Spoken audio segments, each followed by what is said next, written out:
행복한 하루를 여는 아침 묵상, 오늘 12월 22일 목요일입니다. 시편 57편을 읽고 묵상하겠습니다. 하나님이여 내게 은혜를 베푸소서, 내게 은혜를 베푸소서. 내 영혼이 주께로 피하되 주의 날개 그늘 아래에서 이 재앙들이 지나기까지 피하리이다. 내가 지존하신 하나님께 부르짖으며 곧 나를 위하여 모든 것을 이루시는 하나님께로다. 그가 하늘에서 보내서 나를 삼키려는 자의 비방에서 나를 구원하실지라. 하나님이 그의 인자와 진리를 보내시리로다. 내 영혼이 사자들 가운데서 살며 내가 불사르는 자들 중에 누웠으니 곧 사람의 아들들 중에라. 그들의 이는 창과 화살이요 그들의 혀는 날카로운 칼 같도다. 하나님이여 주는 하늘 위에 높이 들리시며 주의 영광이 온 세계 위에 높아지기를 원하나이다. 그들이 내 걸음을 막으려고 그물을 준비하였으니 내 영혼이 억울하도다. 그들이 내 앞에 웅덩이를 팠으나 자기들이 그 중에 빠졌도다. 하나님이여 내 마음이 확정되고 내 마음이 확정되어 싸우니 내가 노래하고 내가 찬송하리이다. 내 영광아 깰지어다. 비파야 수금아 깰지어다. 내가 새벽을 깨우리로다. 주여 내가 만민 중에서 주께 감사하오며 문나라 중에서 주를 찬송하리이다. 무릇 주의 인자는 커서 하늘에 미치고 주의 진리는 궁창에 이르나이다. 하나님이여 주는 하늘 위에 높이 들리시며 주의 영광이 온 세계 위에 높아지기를 원하나이다. 아멘. 희망은 필사적이다 하는 제목으로 오늘 묵상을 하겠습니다. 7절, 8절 요절로 삼습니다. 하나님, 나는 마음을 정했습니다. 내 마음을 확실히 정했습니다. 내가 가락에 맞추어 노래를 부르겠습니다. 내 영혼아 깨어나라. 검은고야 수금아 깨어나라. 내가 새벽을 깨우련다. 시인 박노해는 어느 새해 아침에 희망은 필사적이다 라는 시를 썼습니다. 그 아침에 그는 사람들 속에서도 혼자였다 하고요. 그에게 세상은 늘 혼돈이고 시대는 늘 위기였고 인생은 늘 길을 잃은 채였다고 고백하죠. 그런 아침에 그는 어떻게 했을까요? 신설원 위에다가 희망은 필사적이다 라고 글을 썼다 합니다. 다윗에게도 비슷한 감상으로 맞은 아침이 있었습니다. 표제어는 다윗이 사울을 피해 동굴에 숨었던 때를 특정해 주죠. 그는 마치 사람을 잡아먹는 사자들 한가운데 누워있는 듯 했다고 고백합니다. 4절 보세요. 그들의 이가 창끝과 같고 화살촉과도 같고 그들의 혀는 날카로운 칼과도 같다고 느끼면서 무서움과 외로움에 전율하고 있었습니다.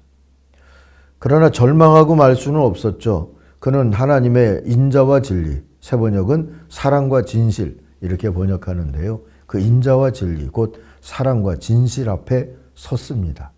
그리고 필사적으로 부르짖죠. 그게 1, 2, 3절입니다. 참으로 하나님, 나를 불쌍히 여겨주십시오. 불쌍히 여겨주십시오. 내 영혼이 주님께로 피합니다. 이 재난이 지나가기까지 내가 주님의 날개 그늘 아래 피합니다. 가장 높으신 하나님께 내가 부르짖습니다. 나를 위해 복수해 주시는 하나님께 내가 부르짖습니다. 하늘에서 주님의 사랑과 진실을 보내시어 나를 구원하여 주십시오. 나를 괴롭히는 자들을 꾸짖어 주십시오. 오 하나님, 주님의 사랑과 진실, 인자와 진리, 그것을 보내어 주십시오. 다윗은 간절히 희망을 찾았고요. 사랑과 진실을 구했습니다. 그리고 지금 이 시를 고백할 때가 아침일 수도 있고요. 밤을 새고 난 다음에 아니면 다음날 새벽까지 부르짖었을 수도 있을 터인데 어찌됐든 새벽을 깨우기까지 필사적으로 주님께 매달렸다 하고 고백하죠.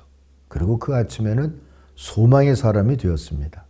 7절 보세요. 하나님, 나는 마음을 정했습니다. 나는 마음을 확실히 정했습니다. 내가 가락에 맞추어 노래를 부르겠습니다. 8절입니다. 내 영혼아 깨어나라. 검은고야 수금아 깨어나라. 내가 새벽을 깨우련다. 9절이죠. 주님, 내가 만민 가운데서 주님께 감사를 드리며 문나라 가운데서 노래를 불러 주님을 찬양하렵니다. 자, 이렇게 새벽에는 은혜와 평강을 얻었다고 고백할 수 있는 사람, 그래서 찬송을 회복할 수 있는 사람이 되었다지 않습니까? 10절 11절 보세요. 주님의 한결같은 그 사랑, 너무 높아서 하늘에 이르고 주님의 진실하심 구름에까지 닿습니다. 하나님, 주님은 하늘 높이 높임을 받으시고 주님의 영광 온 땅 위에 떨치십시오 하고 찬송하죠. 이 시를 읽으면서 이 기도를 함께 하면서 옛날 생각이 났습니다. 제가 고등학교 다닐 때까지만 하더라도 통행금지라는 게 있었죠.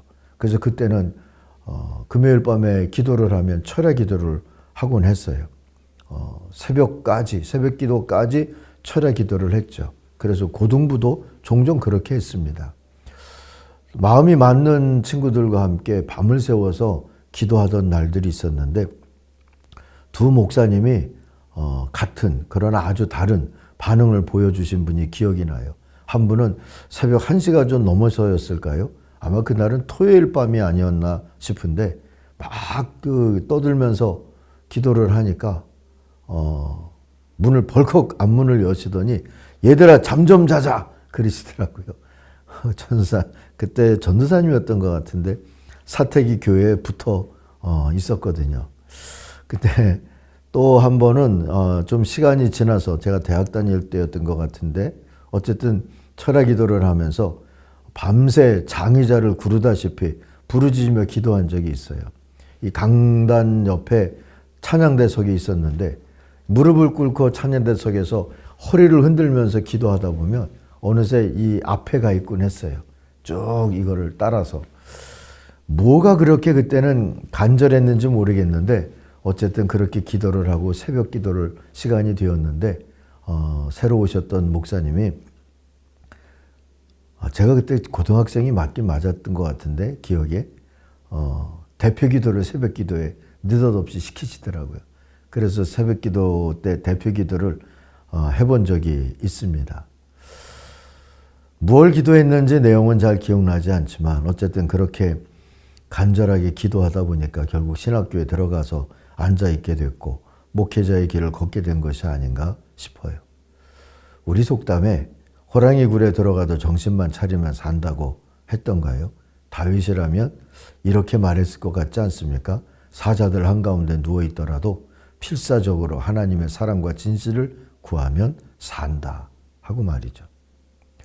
여러분도 필사적으로 사랑과 진실을 찾고 있습니까? 하나님의 인자와 진리 말입니다. 그렇게 간절히 메시아를 희망하시는지요? 그러기를 바라면서 박노해 시의 뒷부분을 소개합니다.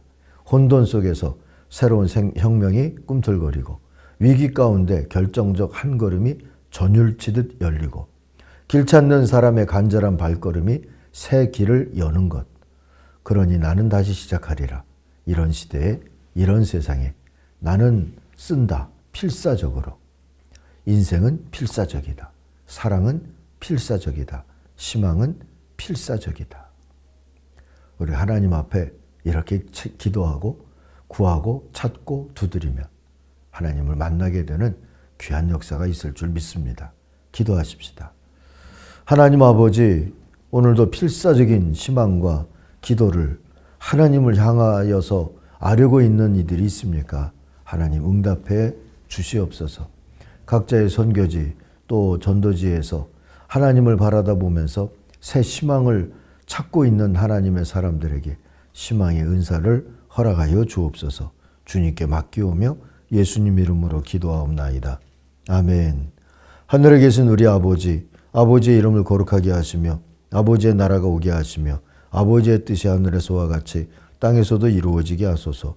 오늘 우리에게 일용할 양식을 주시고 우리가 우리에게 잘못한 사람을 용서하여 준 것 같이 우리 죄를 용서하여 주시고 우리를 시험에 빠지지 않게 하시고 악에서 구하소서. 나라와 권능과 영광이 영원히 아버지의 것입니다. 아멘. 각자 기도하겠습니다.